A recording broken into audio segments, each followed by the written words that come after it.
you've got to start with the customer experience and work backwards to the technology. You can't start with the technology and try to figure out where you're going to try to sell it. And I've made this mistake probably more than anybody else in this room. And I've got the scar tissue to prove it. And I know that it's the case. What incredible benefits can we give to the customer? Where can we take the customer?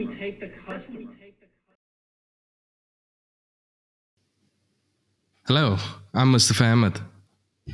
And I'm Chris Covell. Welcome back to UX, the podcast at the intersection of research, design, and development. We've got the founder and CEO of Iskai Research, Mark Donohue, today. Chris, how'd you think that episode with Mark went? No, it was great. Mark is a friend, so it was great to see him, and great to talk about topics of mutual interest, and actually learn a little bit more about iSky and its origin story, and how Mark kind of got into this space and what he's up to, and some of his thoughts on topics that you and me have been discussing now for a while. So I'm hopefully the audience will feel the same way. Yeah, totally agree. So buckle up and get ready for an episode filled with UX insights about banking. Hope you all enjoy the episode.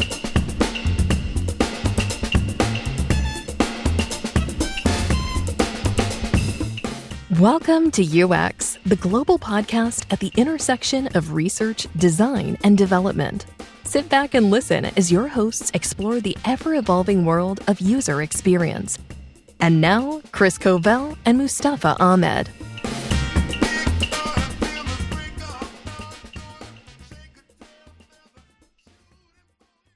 Hi, welcome back to the UX podcast. I'm Mustafa Ahmed. Hey, Chris, how's it going? What's going on, Mustafa? How you doing? Good. So we've got a fun little episode in today. We've got the founder and CEO of Iskai Research, Mark Donohue. How's it going? Doing well.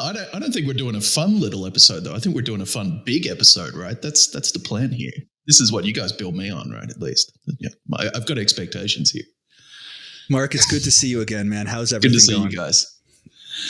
Doing well. It's been a long time, right? We haven't connected in a less formal environment for a while, so it's good to see you both, and looking forward to the chat. For this one, we've been thinking of keeping it a little bit more informal. I mean, we've all three of us worked together before in our previous roles. We all know each other, so it's good to see. It's good to see you again, Mark. What have you been up to in the three, I guess we can call them the three COVID years, right? Since that was, I think, the last time that we were working together was back in 2020.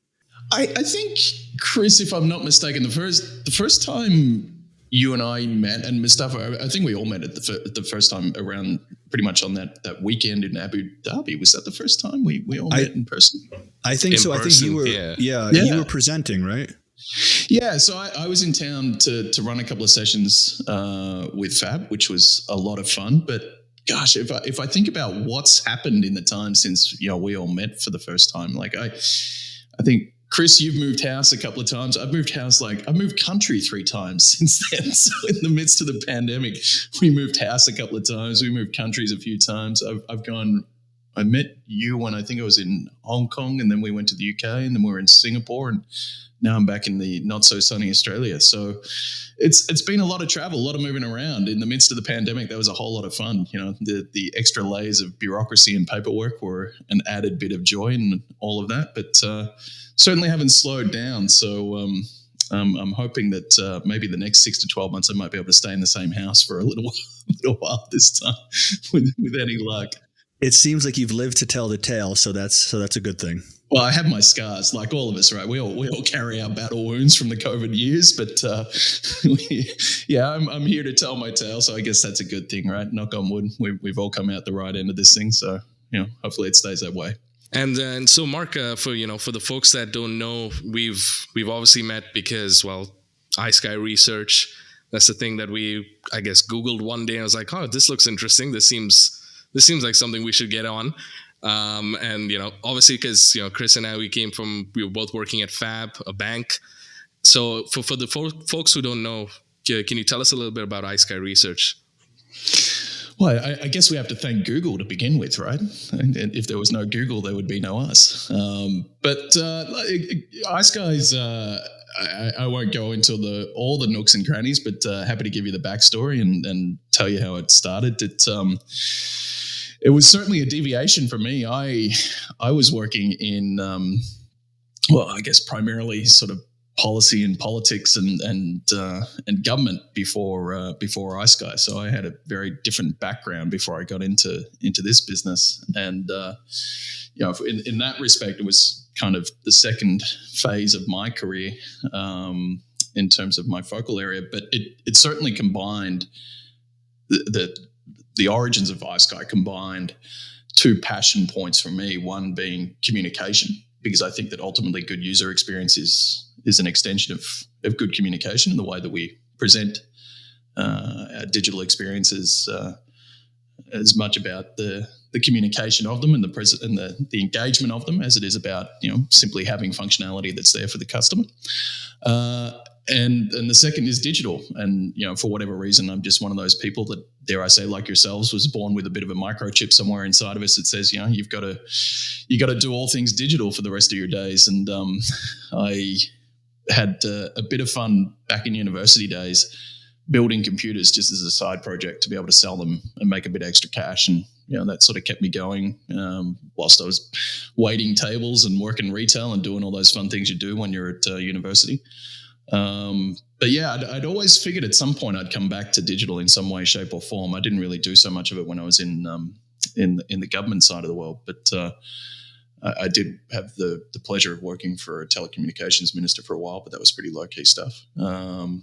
But yeah, it's just those two passions that came together, and the third, I suppose, magic or special ingredient in all of this was that I was doing a bit of collaboration with a friend and former colleague of mine in the UK from back when I'd been living in the UK the first time, and had pitched the idea of iSky to them, to that business, and we sort of had the right conversations, and then it fell over at the last moment. And I said, well, you know what, I'll go and do it myself, and away we went. So fortunately, we were a lucky founder story. I'll be honest. There's always a degree of luck in any new business, I think, but you only have that luck if you've got the persistence, right? If you've got the desire to push through what will no doubt be challenging times. And for me, that luck came in the form of a bank in Australia that was prepared to buy the idea of iSky before it had been built. And, they thankfully came along on that initial journey to the point of being able to sign a contract and get a little bit of money, and using that money as best we could to go and build what was the first iteration of the iSky portal, which, as I look back on it now, is a bit of a disaster zone, but nonetheless, it did its job. I'll show you the video of it some days, guys. It looks like a digital donut. I don't know how else to describe it. It's a weird thing. Anyway, but it was fun times, right? When you're going through that sort of stuff, and when you're doing it, you're just in the thick of it, and you don't really sort of think about it as just being something you look back on. But looking back on it now, I mean, it's 8 or 9 years ago now. You do look back on it and you go, wow, that was pretty amazing. Being able to do that. And I guess it's always easier to do these things in hindsight. And again, I had a fair bit of luck, but it was a great journey, and it's brought us to where we are today. And to meet you guys as well. So obviously, there's the cherry on top of the sundae, so to speak. Oh, yeah, stop humoring us, Mark. Flattery gets you everywhere in this world. That's my experience anyway. Yeah. Yeah, no, it's right back at you. But yeah, to pick up on something that you said initially about UX writing and content and kind of separating it from functionality, I actually almost see it. I don't know if you would agree or not, that great content and great writing is actually part of the function of whatever it is that's being designed, right? It's actually an integral part. because people need to read things and they need to understand what's going on and they need to be directed, and it's all part of the kind of the wider functioning. But to kind of probe a little bit on because I find this interesting, your work in the public sector. How long were you there before you pivoted into iSky? I sort of dipped my toe in and out of that pool for the best part of, a decade or so, give or take. I had a few jaunts of doing other bits and pieces. I took a year off and went to Japan. Loved Japan. To all the Japanese people out there, our friends in Japan listening in, I hope you're all doing well, because it's an amazing place, and I'm really hoping to get back there at some point in the not too distant future. Again, COVID's made some of these things a little bit challenging in recent years, but if you ever have the chance, there's me doing my bid for Tourism Japan. The other one was I took a couple of years off and went to the UK, which again obviously had a part to play in the founding of iSky. But for the best part of 7 or 8 years, I'd say in and out of a decade sort of stretch, I was in that sort of space. But in that context, and I think as much as iSky is kind of the second chapter of my career, it's a continuation. Like the constant theme for me throughout my career has been communications. I'm just fascinated by communications. I think human communication is a remarkably strange thing, right? The way that we interact with each other, the way that we communicate with each other, there's so many facets to it that worth exploring, worth understanding, worth getting our heads around. And again, as I said earlier, I think that all good digital user experience starts with a foundation of good understanding of the customer and good communication with the customer. Hence iSky. But it's an interesting space. And obviously for you guys as well, right? Because you're doing a podcast on all this, right? You're taking it to the next level, at least. We should communication should be a focus on ours, shouldn't it? Yeah. But no, I think you're totally right about, first off, the fascination about communication, but also like the different forms, right? It's not just, we as humans don't just communicate verbally, right? There's, body language, but then also thinking about how designs communicate things to users. And there's the aspect of the writing and the content, and that's important, obviously. But usually when people think communication, that's what they think of, and that's where they stop. But there's so much more to be able to be communicated to people. And I think the entire design, the entire product or service is nothing but communication, right? The whole package is communicating things. I think that communications and even communication theory is worth people that are in the digital space, and in particular in the user design space. It's worth spending a little time looking at, right? I often think about Marshall McLuhan, who is a Canadian theorist in communication. And again, if you've never heard of him, well worth going and learning a little bit more about. But he he came out with the line that the medium is the message, which is to say, the forum in which you're having the discussion and the forum in which you're engaging with the audience is as impactful in thinking about how you communicate that engagement with the customer as anything else. Because the way that we communicate through television is different to the way that we communicate through radio, right? And the way that we communicate in person is different to the way that we communicate through digital.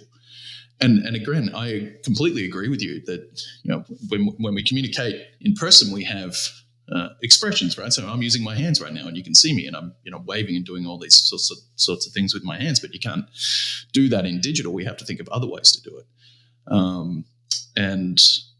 Something that, just one really sort of weird little touch point that always gets under my skin when I see it in digital is the way that we present new experience and new functionality. And I'm thinking in particular of the banking sector, because again, it's where the three of us, our nexus point is. But the way that banks present new functionality, and it's absolutely valid to do that, right? We spend all this time, we spend all this money, we spend all this resource on trying to build out a better experience for a customer. And we want to tell them about it. And that makes perfect sense, right? You want to show it to them. You want to make sure they engage with it. You want to make sure that they know it's there. But the way in which that is presented is so vastly different from provider to provider, Right? Every bank does it differently. And if you think about the app in particular, the historical, the kind of the common way of doing it up until only a few years ago was we had the carousel at login, right? And the customer would open up the app and probably log in, and then they'd cycle through half a dozen different things that the bank had put in there and said to the customer, hey, this is what we want you to know about. This is what we've been working on. And to me, that was always a point of frustration, because what you're really doing there is you're saying to the customer, we're going to slow you down to do the thing that you want to do, which is to go and check your balance or check your transaction history or do whatever it is that you're doing in that moment. And we're going to force you to read what we've done here. And so what should be a positive in the context of the customer, if it's communicated properly and in the improper environment, turns into a negative, because it becomes a friction and a source of potential frustration for the customer. And thankfully, banks have started playing with this a little bit differently. I always call out Barclays in the UK as one of the better exponents of this, because they've got this really nice, clean design. When the customer comes into the account summary screen, there's a little pop-up on the bottom of the screen. Hey, we've done this. If you want to engage with it, click on it. If you don't worry, it's going to minimize down the bottom of the screen. You can ignore it. And to me, that's an experience that's clearly thought through the journey of the customer, right? They're coming in, they want to see their balance. They can still see their balance, but we're still communicating with them if they want to engage with us. And that sort of stuff plays out all the time, right? There's so many different journeys and functions and ways in which we seek to inject information and advice and communicate with the customer. And so often it can be undone. What can be a positive message can be undone by not really having thought about the way in which they're going to receive it and the way they're going to engage with it. Yeah, no, I think that's a fantastic point. I mean, it sounds so obvious and sounds so basic when it comes to how we should be communicating. So why do you think there's this gap that exists where why are there so many bad experiences out there, Mark? Well, this good question. There of course is no one answer, right? The answer to that is always different, and it's always varying upon certain push and pull factors, right? The resources you have in your technology team, your digital platforms, right? What are you using? Your budgets, right? Can you afford to do this way versus that way? Management, what's the appetite for management to be doing this sort of thing, right? Have you got champions within the business that are going to support this kind of change? Or no, we've done it this way for 10 years, so we're going to stick with doing it this way. So there's always these push and pull factors. And one of the things I often say to clients is, hey, I've got one of the best gigs going around because I get to walk into your office and tell you all the things that I think you're doing wrong. And it's really easy for me to do that because I don't have the challenges that you have day to day. So I say that in jest, but being respectful, I don't have those challenges. I get to sit back, call them the cheap seats, whatever you want to call them, but I get to sit as a customer and enjoy those experiences they're putting forward. It's kind of like sitting in the stands of a sporting event or a show and making your assessments. I'm not pulling the curtains. I'm not doing the lights. I'm not checking the mics. I'm not doing all that sort of stuff.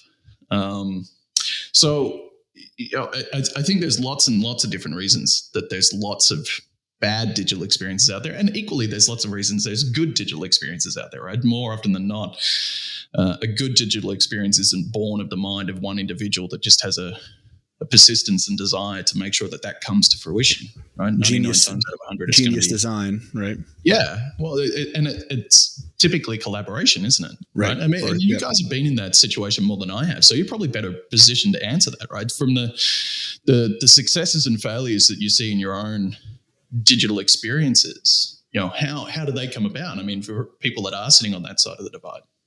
So a few things. So first, I feel like, to answer your question, Mark, about how good experiences and bad experiences come about, it's obviously complicated. Obviously there's a lot of bad experiences out there. And so whatever thinking has gone into that product, the process that brought about that product was flawed in some way, right? So, and we've all seen that, and we've all been a part of those kinds of teams. And I feel like the reasons as to why those bad experiences exist are multifaceted and can be anything from, toxic teams to bad vision to running out of money, and the list goes on. But I think the philosophy that Mustafa and I like to adhere to when it comes to trying our best to create a good experience, because this is to some degree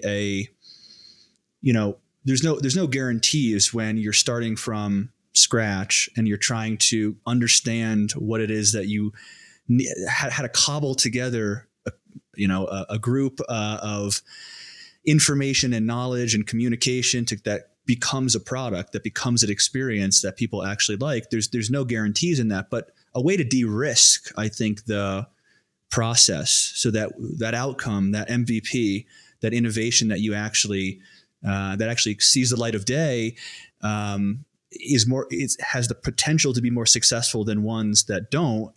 Is starting with the customer and focusing on research throughout the entire process, starting with the issues and the pain points and the problems and the landscape that you're trying to design for, beginning there.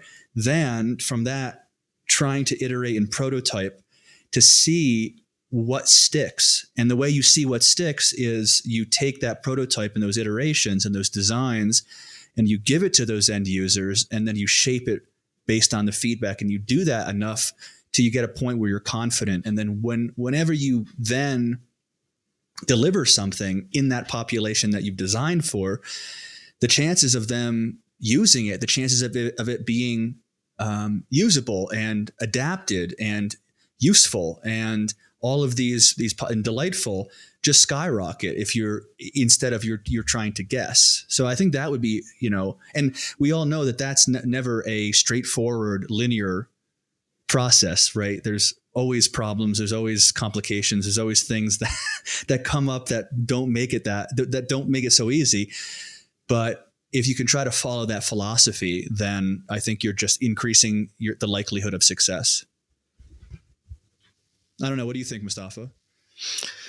Yeah, I mean, I totally agree with that. I mean, I'm kind of thinking about it from a different lens, and just looking at Mark. You're an experience-oriented guy, just CEO of your own company. Is that maybe where banks are struggling, that they don't have someone with that kind of mindset?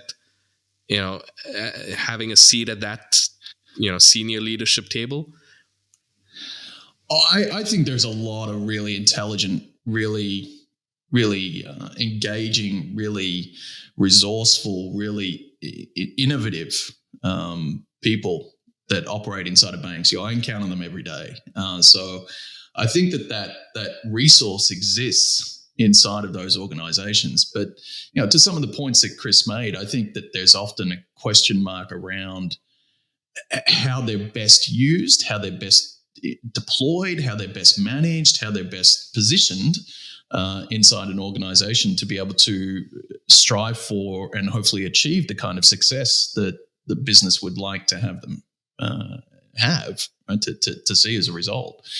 And I think you can say that of any business, right? But I have struggles regularly as well as, how do you best manage people in your business to try and get the best, for the team, try and get the best for the organization, try and get the best for our clients and our users and our customers. So, that's one of those never-ending struggles, right? Just when you think you've got a hold on it, when you think you've got a leash on the line, it'll rear up and move in a different direction and start pushing you around in a way that you weren't expecting. So, Mark, maybe for some of the audience members, we heard about your origin story, about how iSky came about. Maybe you want to help the audience members understand a little bit more about what iSky does on a day-to-day, maybe high level, and the certain kind of services that you provide and the expertise that you engage with. Yeah, for sure. So I often find myself analogizing what we do to the notion of a mystery shopper experience, if anyone's ever sort of had that experience or seen that experience. So a mystery shopper in the retail world is a person who walks into a store, they're sniffing around, pretending to buy a pair of jeans or a sweater or sneakers or whatever they're doing. They interact with the sales representatives. They maybe make a purchase and they walk out of the store and they write up, what was their experience like. We effectively do the same sort of thing in digital, meaning that we get the access to the bank as the customer, through an account that's held with the bank. And as an extension of that, of course, we typically get the username and password, although that extension and even that journey is starting to change a little bit. And that's probably worth us having a bit of a chat about. But, the product begets the digital experience is typically the way it's gone. So the customer having got the username and password, as the customer having gotten the username and password, we then sit down and first and foremost seek to understand what it is the customer can do and not do. Right, so I've got a bank account with First Abu Dhabi Bank, with Barclays, with Bank of America, with the Commonwealth Bank, whoever it is. What can I do in those channels? Right, what can I do in that web experience? What can I do in that app experience as a customer? Right, can I change my email address? Can I lock my card? Can I make a payment? Can I apply for a new credit card? Can I log in using biometrics, et cetera, et cetera? So we ask all those questions in very black and white, very binary type terms to understand first and foremost, what can the customer do? Now, of course, once you've laid that foundation, you can then begin to explore, how does it work, right? What is it in terms of an experience for the customer? Because, once you know that, all right, these 20 banks enable the customer to say lock their card, then we can dig into, okay, well, who does it better? Who does it worse? How does it work? And how does the functionality come together? So first and foremost, as I say, we start with facts. We also do that in the context of asking customers themselves what they want, right? So we understand what the banks are offering, but we also understand what the customer is wanting. And we do that through surveys that we do of customers. We only completed a new one just a couple of months ago. And from there, we're able to identify, well, here's what Bank A is offering, and here's what the customer is wanting, and here's how well they match up. And so again, in that context, we are pretty good at identifying opportunities, right? Room to build out functionality or improve functionality that currently exists to better meet the expectations of the customer. And for us in that context, digital is, about getting a good return on your investment, right? So if you're building functionality that's not meeting the interest or expectation of the customer, if you're building functionality that's not driving customers towards digital, or even worse, driving customers towards the bank's other channels, right, to the phone or to the branch, right, then you're not getting a good return on that investment. And so we seek to help our clients understand where they can get more, where they could do better, and ultimately what the potential is for them in building out what is hopefully going to be a best practice type experience for the customer. So I guess in a shorter version, we're a market research business that focuses on digital. We understand the user experience, and we get to look at banks all around the world. And I think that's probably what gives us the most unique lens that we have. We can jump in and out of markets, knowing what's going on in a market, like the UAE, like US, like UK and elsewhere, but also be able to talk to people in those markets about what's happening in other markets that hopefully can inject a degree of innovation or thinking into what they're doing. To follow up, what kind of tools and methods do you employ to get a sense of that user experience and map out, so to speak, all the different functions and whether they're performing well, whether they're not performing well? Are you mixing methods? Are you using qualitative, quantitative? How does it usually play out? Yeah, it's a mix. Different methods, different data collection processes. So, speaking about the customer surveying, that's pretty much a quant process for us. So we go and ask customers to effectively identify what their priorities are. So if you think of it, very, very basically as a sort of 5-point scale, okay, how important is it for you to see your balance, right? Typically that's going to get 5 points. And then, how important for you is it to change your marketing preferences? Well, that probably tends to go at the lower end of the spectrum, right? So we ask customers those questions, we get that quant data. When it comes to the banking experience itself, the digital user experience, we again, tend to do a bit of quant and qual. So we'll do quant in the benchmarking, right? So we're firstly seeking to understand the extent of functionality across the spectrum of, over 100 benchmarks that we're applying. And then we'll seek to get into some of the qual through things like what we call the friction score. Right? And the friction score is an analysis of an individual journey, deep diving into that one journey and really seeking to understand what are the push and pull factors, what are the buttons, what are the fields, what are the swipes, what are the wipes, what are the clicks, the steps the customer has to go through in order to complete that journey. And so we're taking a very deep dive, very particular focus on that one journey, but then we can also pull back on the lens and be able to say, okay, well, if we compare that journey to other providers doing the same journey, who's got more, who's got less, who's doing better when it comes to friction. We have a focus in our business where we make sure that what we're putting into our portal, we call it the radar portal, what we put into our radar portal is absolutely factual. Right? We want people to go in there and be able to take data out of it and know that it's objective, it's factual, and it can be relied on as a method for speaking to peers and colleagues and articulating a position in relation to what the business needs to do or wants to do in terms of its own digital roadmap and thinking. So our portal's all about the objective and factual, but then we often run workshops, have calls, do presentations. And of course, we've done some of those with you guys in the past where we come in and start to talk about,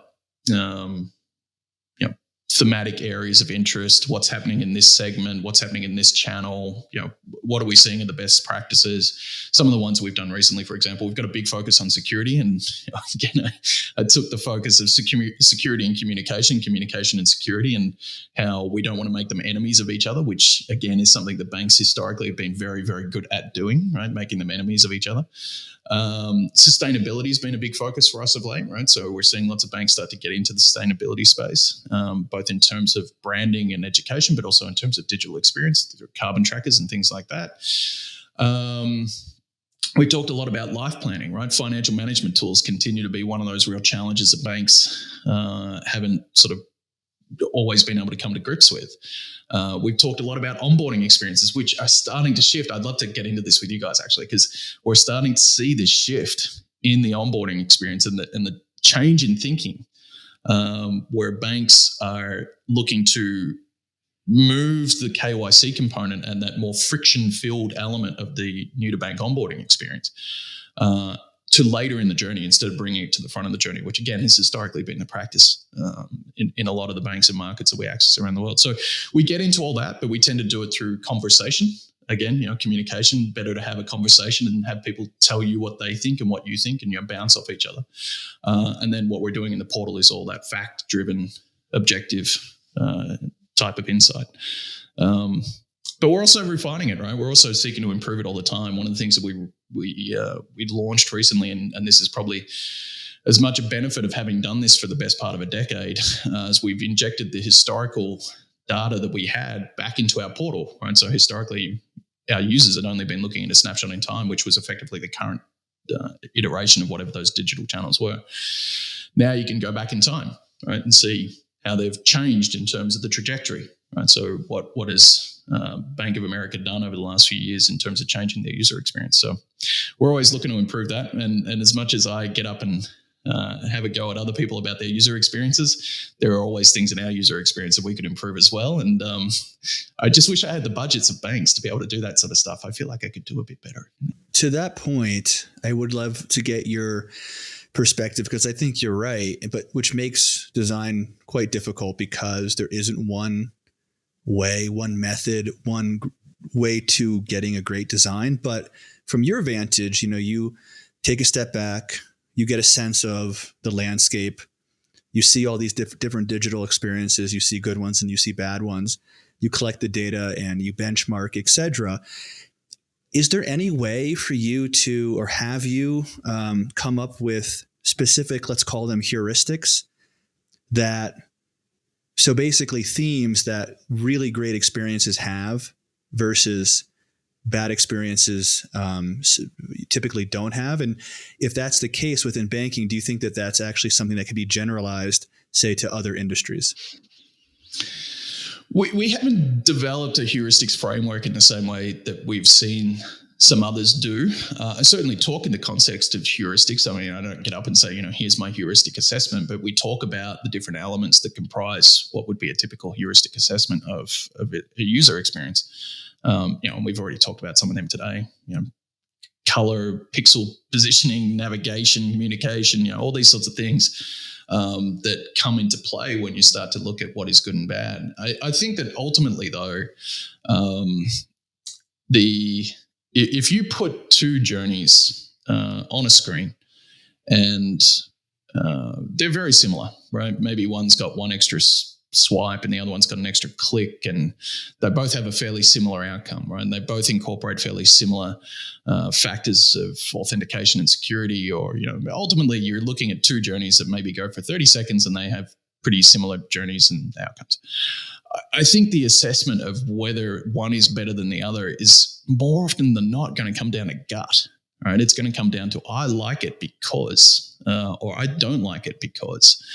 And that's a really challenging thing to quantify, right? It's a really, really, really challenging thing to be able to put into a framework that people can sit back and say, yes, I agree with this. Because, that ultimately becomes the challenge, right? It's not even then an assessment of what is the good and bad. It's an assessment of the framework and whether the framework would apply to all the sort of potential applications that people may envisage it would be incorporated for. So trying to do that and still maintain a recognition of cultural differences, of social differences, of digital differences, of industry differences from across borders and across the globe. It's really hard, right? Humans tend not to see things the same way, even when you're standing on the same street, right? Let alone when you've got someone in London comparing a bank in New York to a bank in Dubai, to a bank in Tokyo, to a bank in Sydney, to a bank wherever. It's a really challenging thing to do. And please don't take me the wrong way in saying this. I'm not saying that it's not worthwhile as a pursuit. It absolutely is. And I'd love if smarter brain out there than me might come out and say, hang on, you're wrong, and this is how we can do it. And I'd be all ears for someone that can come up and say that. I just haven't seen anything yet that I go, you know what? I can rely on that. That's something that I genuinely think is applicable to pretty much every scenario that we look at. But hey, again, you guys are doing a lot more of this, right? This interaction and speaking to people, and this, and you get a lot more sort of sources of feedback and input on that. So I'd be interested to hear your thoughts on that, right? What do you think we could do in terms of heuristics? I think you bring up good points. I think as long, so there's two pieces, right? There's measuring, being able to actually measure the experience, and then there's some taking all those measurements based on the different types of experiences and then somehow pulling out commonalities across those experiences so that they can then you can base other designs on those findings, right? The second part, I think, is much harder. The first part, which is measuring the experience, I think, is a challenge. There are frameworks out there that I found to be useful. So things like SUS scores, for example, Super Q, much better than just NPS. I think NPS, we think we need to do away with that. We've on this podcast, we have talked at length about how our extreme passionate dislike of NPS. But so I think that there are ways of measuring the experience and coming at it from different methodologies. I think it does become quite difficult, and I haven't yet found some sort of heuristic or some sort of framework or set of principles and ideals that can be applied kind of universally based on quantitative objective data. The point that I would just finish with is that we may not, I don't like to even use the word objective sometimes because it makes it seem like it's unchallengeable. Like we've discovered ground truth. But I think that if you at least posit that we can get closer to truth and closer to falsehood, if there's a spectrum and we can get closer to it, then what we're doing, what you're up to with your quantitative stuff, what we're doing with our research, then it becomes valuable because we're getting closer. We may not get to the exact answer of this is right, like it's some sort of physical constant, like a scientist would, but that's okay. We don't need to worry about that question, I don't think. So I don't know. What do you think, Mustafa? Yeah, I mean, this has been something I've been thinking quite a bit about. The tricky thing with banking is that it's difficult to say what is actually good and what isn't, and what is possible and what's not, is because it's a super regulated industry, right? Like what a bank in the UK can do, and in terms of pushing the bounds, may not be possible for a bank in Dubai, right? Just because of how central bank have set up their policies and rules and regulations and so on. Like, I feel like there's always going to be a ceiling that's imposed on a lot of these different banks. And if you find a bank that's breaking through that ceiling, that's usually not a good sign when you're talking about regulations. And I feel that usually tends to become the inhibiting factor in really allowing banks to really push forth, right?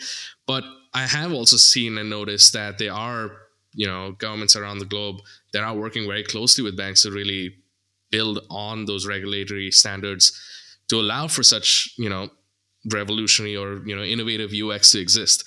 So that's always kind of been the thing that, I'll walk into a meeting. I've taken my screenshots out of the iSky radar portal, ready to show off and show what this bank, in Australia or this bank in the US is doing. And I get hit with, oh yeah, but we can't do that because XYZ regulation. Because the regulators won't let us. Yeah. Yeah. Yeah. And I think that's a really key point, right? Again, we could look at payments journeys, and payments journeys are a really obvious one. So maybe it's not fair to look at payments journeys, but payments journeys are absolutely different market to market. The payments rails are different. The regulatory appetites are different, all that sort of stuff. There's another point you made I just want to pick up on, but before I do, I think, Chris, the word practice to me is the critical word in this. That's a word I like to hear people using, because I don't think anyone can think that we've hit the end of this journey, right? We're never going to hit the end of this journey. We're never going to be at a point of saying, you know what, we've done this so immaculately well, whether it's research, whether it's the user experience, or whether it's anything in between, where we can just sit back and go, hey, humanity's hit our zenith, right? We're at the point where we can just sit back, put our feet up, and enjoy the fruits of our labors. I don't think we're ever going to get there. Frankly, I hope we never get there, right? If we do, well, that's probably the end of us. What is it? Bezos's line is it's today is day one because day two is stasis. I think that's something along those lines. But to Mustafa's point, it's been amazing to watch the last sort of 5 to 10 years in the financial services sector, because I absolutely agree with you. Banks have been shackled in many, many markets in terms of what they can and cannot do and the extent to which they can push the boundaries. And yet at the same time, we've seen other providers enter the market, do it under the guise of different business models and not meet the same regulatory challenges, and had the regulators scrambling to keep up to those kinds of practices. And the super apps in Southeast Asia are probably the best example of that. The stuff that WeChat has done, the stuff that Alipay has done, and even providers like Grab and Gojek and others. Some of the stuff that we've seen in these providers has just really, really shook up those markets from a financial services perspective, but really shook up the regulators and the government response to those types of providers, and they've struggled to keep up. But now we are seeing that start to shift again, and I think there's been a bit of a slowdown in the last couple of years as to sort of the shall we call it, the creativity or the innovation of some of those providers. But it's always an interesting dynamic, right? And it's great to watch, right? It's great to sit down and just occasionally take stock of what's going on in the industry, because it's a wild ride. Well, as you've watched, for whatever, a decade now, probably, especially within the banking sector, these applications, these experiences evolve and get better and get more innovative. It does seem like most of the time. Most of the time. Most of the time. Yeah, right. I should qualify that. But no, I mean, there have been some pretty amazing digital experiences that have been produced. I think, especially if you compare it to the past and how quickly these things are getting developed. So, I mean, a few questions I think arise for me specifically around banking and how you've watched it mature. Do you feel like that it's just because banking has the big pocketbook, so that they can dump a lot of money into, designers and bringing on people like you to really get a sense and understand the customer experience so that they can then create better ones? Or is there something unique or special about banking versus another industry? And then I guess thirdly, if you were to make, because something that we hear, at least in UX research or UX and design in general, is how to justify the cost of spending a lot of money on design and making it a business priority. What's the return on investment? I think you would be a great person to maybe talk to that, because you're watching it evolve in real time. Well, a lot of the cost, and again, I say this as an outsider, but from what I can see, a lot of the cost that comes with digital in the banking sector in particular is born of the type of regulatory risk and legal environment in which they operate. Right. So you can't just It's not a free for all. It's not a free for all. No, exactly. Right. You can't manage a bank. You can't have user experiences and the management of money in a bank operate in the same kind of way you can, having Elon run Twitter or X or whatever it's called today. Right. And, it's a really different thing. It's a really different environment. You start messing around with that sort of stuff and you're going to get hung, drawn and quartered for it. If not by the regulators, you're going to get done by your customers. So that sort of stuff adds a cost. And, a lot of that cost is hidden to us outsiders, just in terms of understanding what it means to staff, what it means to technology and, risk management and legal teams and all that sort of stuff. So I don't think there's any real getting around that. There's certainly been instances where banks have spent money on digital pursuits that you would call out as questionable and have tended to not work. And, there's a lot of those sorts of examples, and I won't call them out, but they've been from big banks and they've been from small banks, neobanks. There's been a lot of neobanks that are no longer with us. And they've set out to be innovative in terms of their offering, right? They've sought to capture a market, but they maybe haven't got the product component of what they were doing correct in all cases, or, for some reason their digital experience or whatever it may be. So there's always these sort of push and pull bits and pieces around all of this. And it's not really fair to say that, the industry is dying because of this, or the industry is growing because of this, or the industry is getting better because of this, because there's never that one sort of simple answer. You can look for trends, and there's always trends, but you can never say that, this provider's going the way of the dodo for the same reason as that, right? They tend to all be different. But to me, the return on investment component is fascinating, right? Because the frequency in which you see banks seemingly prioritizing functionality that no one's really asking for, that's what gets me, right? That doesn't demonstrate a clear benefit elsewhere in the business. I was talking earlier about driving interest away from alternate channels, right? Out of branches, out of phone centers. You'll see functionality being prioritized, and you're going, well, what's the use case on this, right? Or what's the roadmap on this? Or what are you actually trying to do with this? And I've been proven wrong on that stuff in the past. I don't hold myself up as some sort of all-knowing oracle and the great eye or anything, but there's also lots of instances where you see it happen. You go like, that's not going to be there in 2 years, and I don't know what anyone's doing here.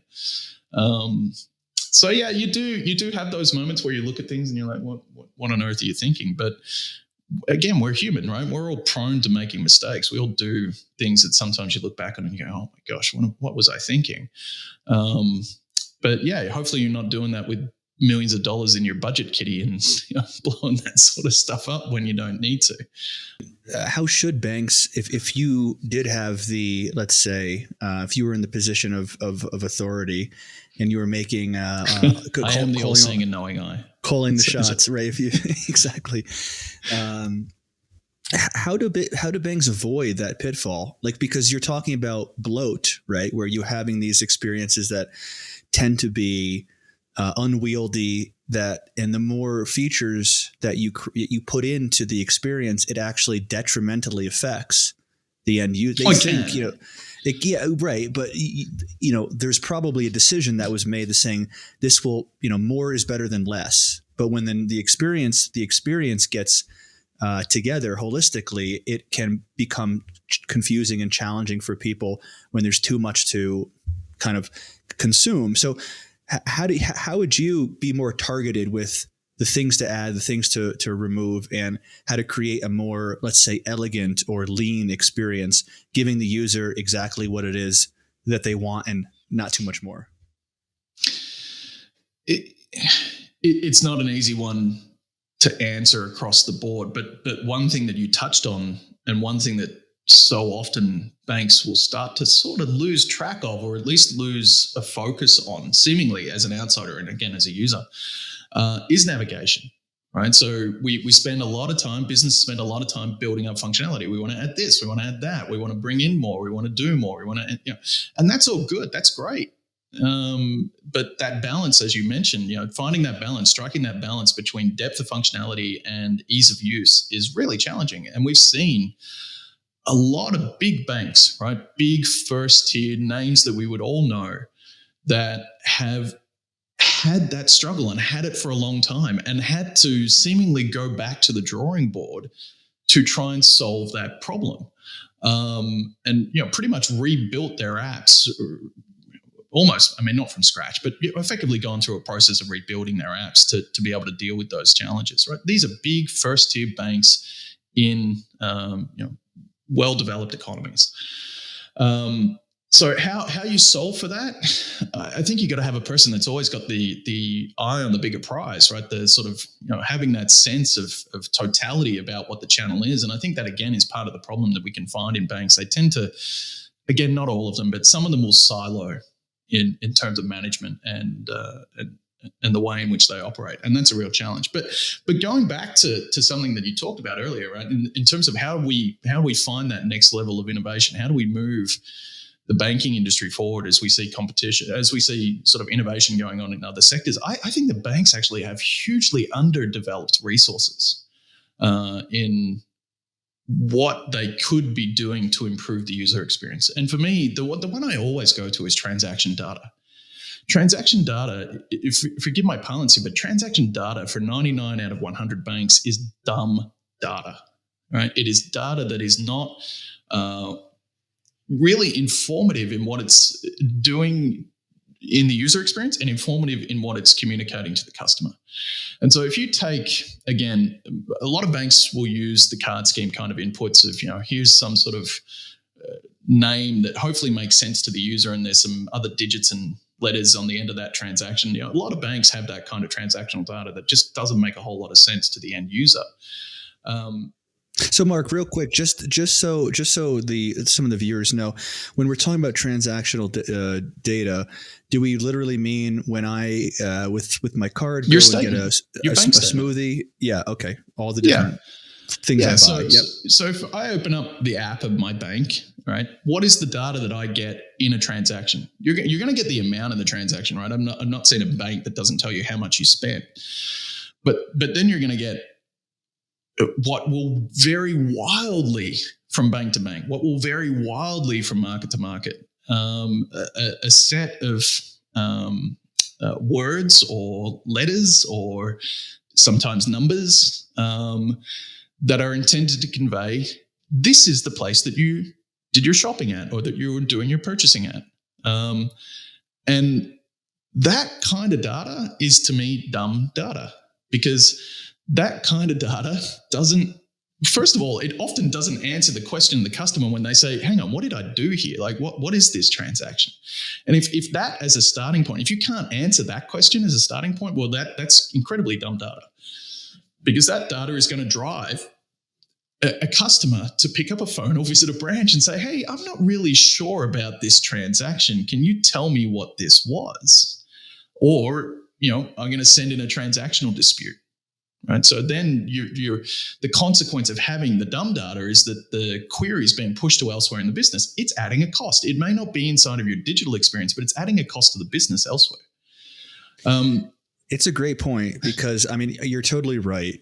When I look back at my statement, let's just say 2 months, maybe it's 2 months, a month, and all I get is the only thing I really recognize is the cost, the amount. And then all that other information does not typically help me decipher what that transaction was. What and it I'm was, still and I'm still confused about what it was I bought. I'm trying to remember it, and it becomes difficult. But Mark, this sounds more like a problem that's a little outside of what a bank could solve, right? It sounds more like a open banking use case that requires regulator involved to figure out what is that thing that they bought from the merchant. Because what happens in a transaction dispute, right? The bank is just going to call up the Starbucks and be like, what was this? And we're like, yeah, this was a Frappuccino. It's like, yeah, sir, that's what you bought. But, the systems aren't there. The technology isn't, because it goes back to the point you mentioned earlier, right? Of underdeveloped resources. And this technology being one of them in this case. So is that really, I think it's a fair shout to say that is a problem area, something that banks can work on. But when you compare the same kind of shout to another industry, usually for any other industry, it's a case where, yeah, that company can totally own it and fix it. They're just choosing not to. In the case of banking, it's not that simple. Yeah. I'm gonna disagree with you to an extent. I agree. It's not a simple one to solve, right? It's not. It's not a simple one to solve for a lot of banks. For some banks, it is simple. So let's talk about the origins of the dumb data, right? So where does the data actually? How can we improve the data?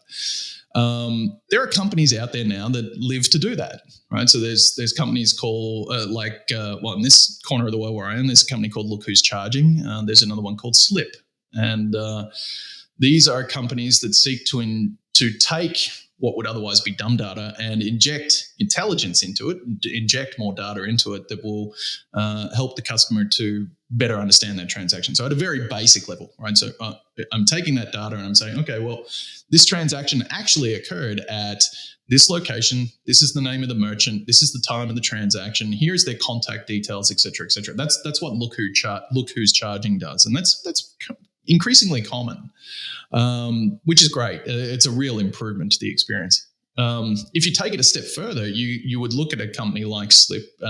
Neither of these are clients, by the way, so I'm not calling them out for promotional purposes. They're just doing stuff that I think is interesting. But Slip is SLYP, and they offer SKU level data in a transaction. So again, going back to Chris's point of earlier, right? I open up my transaction history and I'm going, oh, okay, what is this?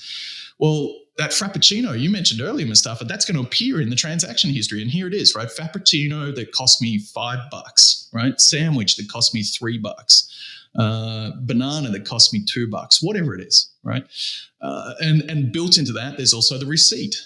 So guess what? You don't need the physical receipt anymore. If you need to take the banana back because it was no good, there's your receipt.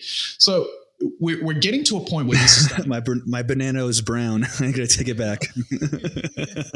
Hopefully that's the worst thing that could happen to the banana. But there was a company in the UK up until recently, and forgive me, I don't know what the sort of cause of their demise was, but a company that I thought was doing really interesting stuff called Flux. And they were digitizing the receipt at the point of sale. And that goes to the kind of open banking experience that you're talking about, right? They were born off that kind of opportunity. So we're getting to that point, right? That's starting to happen. We're certainly not in a space where it's tipping over into a majority. We're a long way from that sort of thing happening. But I would put it to you that there is a significant benefit for any bank that goes out there and explores this opportunity. Because aside from the fact that you're giving customers more transaction data, and hopefully that's alleviating any stress or concern that comes from, I don't know what this transaction was, you're also then able to unlock other components of a user experience that are going to be significantly better and in areas of important functionality. And the most obvious one to me is cards. we've started to see a lot of merchant locking functionality coming into cards, right? So I don't want to use this card for buying alcohol, or I don't want to use it for buying gasoline, or I don't want to use it for buying groceries or whatever it may be. Now, unless the transaction data is going to inform a user experience in a way where those locking mechanisms are going to apply properly, well, then it's kind of all for naught. Because if I walk into, Chris, you're in America, if I walk into Walmart, and what can I buy in Walmart? I can buy groceries, I can buy clothes, I can buy pretty much anything, right? So if the transaction at the point of sale is simply saying to me, Walmart, $20, how do I categorize that merchant?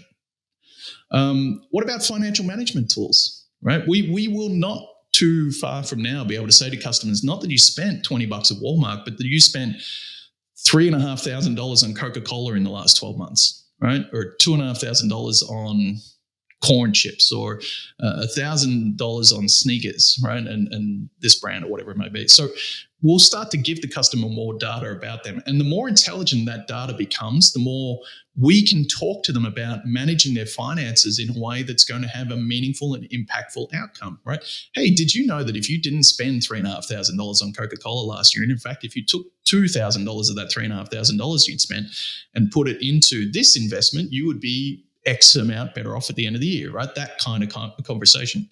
So I think there are a lot of reasons to start going down that path, but fundamentally, I think that there is a resource that's available to banks right now that is underdeveloped. And you don't even have to go that far. So look, BBVA is one of my favorite banks in the world, right? They do amazing things over in Spain.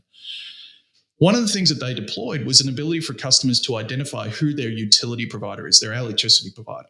Right. And so what they're doing is they're saying, okay, tell us your electricity company, tell us the plan that you're on with that electricity provider. And then by simply knowing the amount of money that you're spending with that provider, we're able to calculate your carbon output to a very, very high degree of accuracy. And that then plays into a sustainability conversation with the customer to say, hey, did you know you've outputted X amount of tons of carbon in the last 12 months? But if you went over to this provider, you could probably get a better deal and be more sustainable. So I think even without having to necessarily go through a process of reinventing or reimagining payment rails and all the complexity of that, there are ways out there to start yielding more insight even from what's available now. It goes back to one of the questions that you asked, Mark, around design heuristics, to try to understand any type of universal design heuristics and how that can be challenging, especially to apply to different industries and across the board. I mean, thinking a little bit more on it and hearing you talk about the different opportunities that banks can discover, find, locate, and then seek to solve, I think that really the only one now that I could say that I believe in, that I've seen time and time again, industry across industry work, is, and it can be a little bit abstract, which I think is the issue and what makes it difficult, which is finding those needs, discovering them, and making sure that they exist within the population. It's not just one person who's like angry, right? To understand a pattern, and then seeking a solution that satisfies that pain point or that area of confusion or that cumbersome process, right? So you typically, these kind of metrics get we can boil them down to metrics, things like more efficient, more quicker, simpler, these kinds of things. And the logic goes, if you find those needs, those latent needs, and you're constantly seeking to resolve them, then that's how a good design comes about.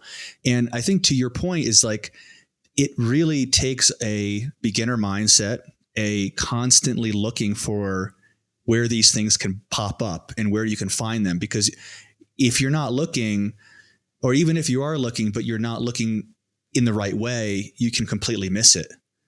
And there's always going to be that opportunity for designers and researchers and people like what you're doing, is to look at these experiences in the right way, to try to locate those points that you just there's different, opportunity areas that you just listed, and saying, hey, there's an opportunity here. And if done the right way, and if executed in the right manner, and if you muster the right resources and get that right experience correct if you get the experience right and the design right, then you can solve the problem. But the challenge is getting clear about what it is you're actually trying to solve for.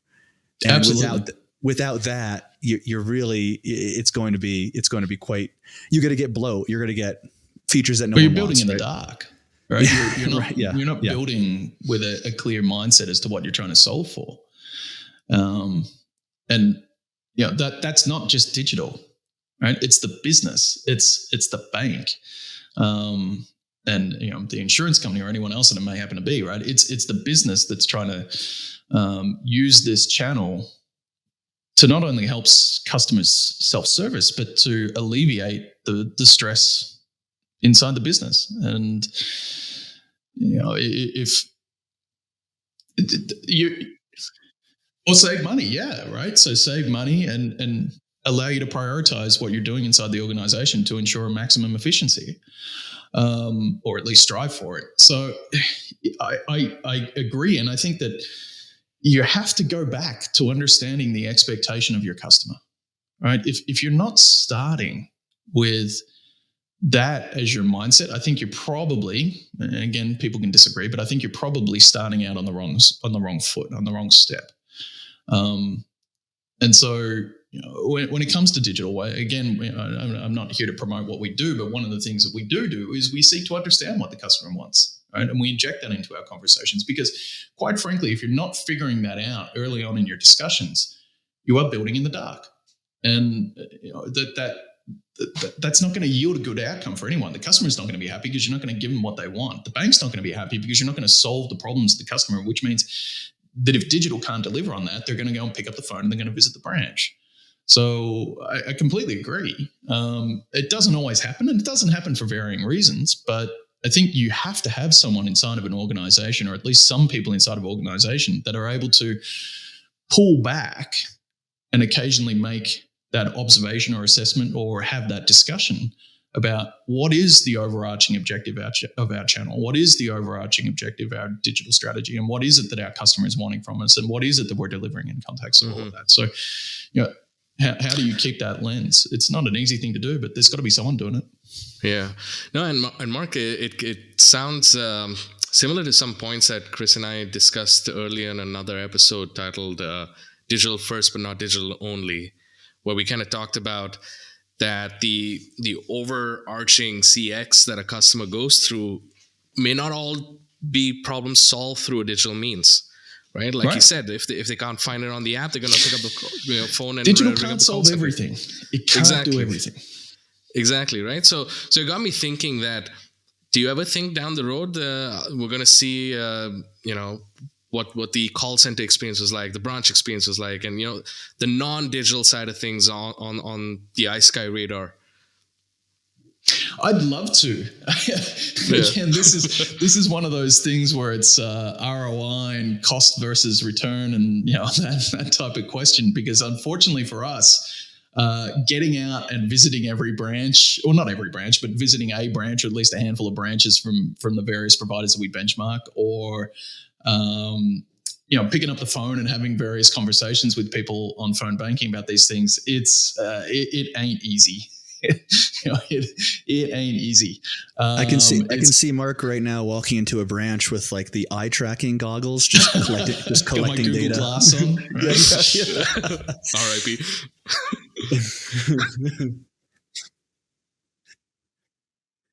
Yeah, no, and it's the reason why I asked this is because one could go ahead and assess hypothetically different branch experience, call centers, and so on, but what I'm really curious to see in just how other banks do is how does the whole thing just stitch together, right? How is that bit that customer 360 monitored, managed, supported by what kind of technologies, and that part of it is something that I've realized very few people are thinking about.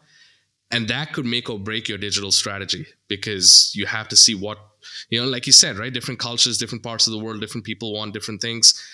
There might be, certain circumstances that rely heavily on these offline experiences that could never be fulfilled by a digital experience, even though it's successful in somewhere else in the world. Well, the one thing that I've been pleased to see more of, probably in the last 5 years than any other time, has been the rise of a role that would be akin to, if not the chief customer officer, right? So we've seen chief customer officers coming into, some of the other more innovative businesses, a lot of the digital only type providers, the social platforms, all that sort of stuff. They've been in the chief customer officer space for a while, but banks and insurers, they're starting to get into that a little bit more. And so maybe they're not sitting in the C-suite, but often they'll be sitting at, one step down in terms of that person that is intended to have that good grasp on, the whole of the customer engagement, right? So what happens in our communications, email and correspondence? What are we doing when branch visits? What are we doing with our phone? What are we doing with our digital? What are we doing with any of the other touch points or interactions that we're having with our customers? So I think that's a really pleasing thing to see. And I think that demonstrates a growing importance and, of course, awareness that is coming into banks, which haven't necessarily always had that. I wouldn't say it's fair to say that it hasn't been front of mind, but it just hasn't been front of discussion, right? It just hasn't been injected into the conversation. Banks are quite, when we talk about traditional, models of business and how they're done. And I mean, there's nothing that's more traditional than banks. So I can, it's one of the things that we've been talking about ourselves, and we've been talking to guests about, and, going over certain articles about how getting better experiences and getting better design within your organization does require a position like the one that you're describing, but it's not a traditional position. It's a new thing. It's a new thinking. Yeah. So, and again, as much as anything that we've discussed today, that's kind of an indication of the way in which banking is changing, right? Banking, the practice of banking is ever evolving, right? From the days where had knights walking around Europe carrying chests of gold from city to city to today, it's been a constant evolution. There's been the occasional revolution, but most of it's been continuing refinement and enhancement and improvement and growth. And I think that the shifting prioritization, the growth in prioritization of both the customer and digital is healthy for the business, but they can't lose sight of the fact that right now, at least, digital can't solve everything. And so they've still got to have strategies and resources in place to be able to deal with customers that can't get their needs met through digital-only platforms. And again, of course, there are exceptions to the rule, right? Because you can look at a challenger bank or a neobank that maybe only offers a very small product suite, and they probably can do everything through digital, right? So I think people could call some of those providers out and say, well, hang on, these guys do it through digital, and they can. But if you're looking at a multifaceted, multi-segmented, first-tier bank in a large economy, there's very little prospect that they could do everything, from servicing wealth customers, investment customers, home lending customers, credit customers, business customers, corporate customers, all these customers across that X and Y graph, all of them being able to service through digital. And at the very least, even if we were thinking about, traditional customers, we don't live in digital worlds. We're not in the metaverse yet. So we have to be out in the real world, making purchases, buying things, doing this kind of thing. So, I don't know if it can ever get there. Maybe one day. We're going to have a conversation about the metaverse, Chris. I'm never going to be getting my passport stamped in the metaverse. But anyway, that's just me. Sorry I brought it up. I think we got time for one last question. Okay, so I've given this one a bit of thought. So Mark, with your 4 a.m. brain, yeah, it's almost 5. Oh man, we're the a sun's global coming podcast. Up behind you there, Mustafa, just in case you hadn't noticed. Go hard or go home, right? Well, you are at home and you're doing it hard. So anyway. Okay. All right. I won't interrupt you again. Get your question out. Okay. So, if you had to be the Nick Fury of starting your own bank, and you had to put your own bank together based on let's use the nomenclature of iSky, right? Transfers and payments, card management, all of that jazz, and you're putting your own little Avengers team together. But you can only choose from the banks that exist. What would that look like? Well, I got to start by answering by saying, as I don't live in the Marvel universe, so it's fortunate that I know who Nick Fury is. But I'm barely aware of that.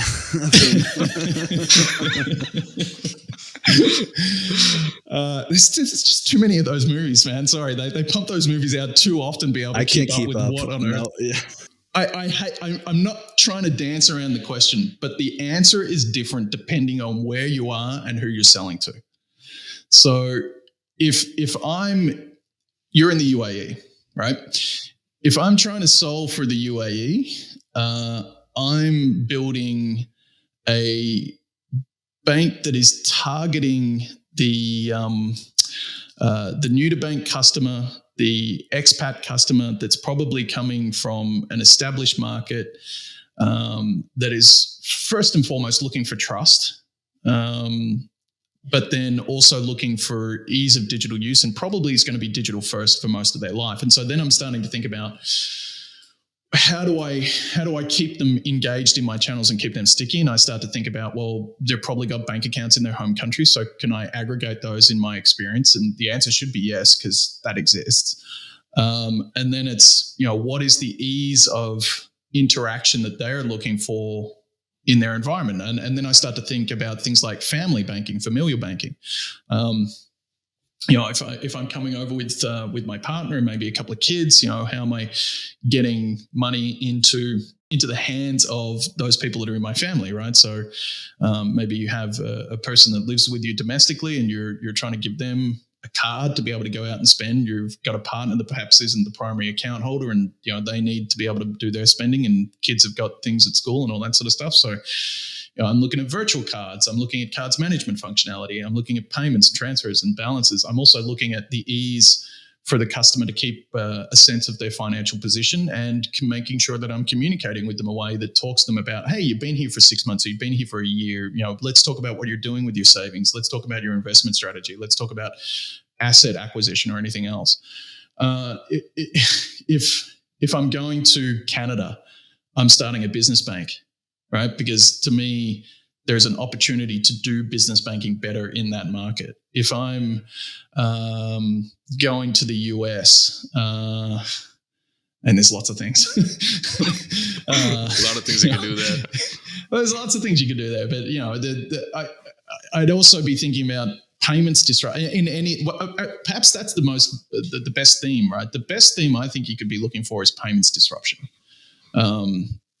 Again, this is to our good friends at Visa and MasterCard. They're probably not going to want to hear this, but the reality is that we've seen it happen in Southeast Asia, right? Payments disruption has rebuilt the idea of financial services in many of the markets of Southeast Asia, and much of that has been born off the introduction of QR payments and digital wallets inside of super apps and so forth.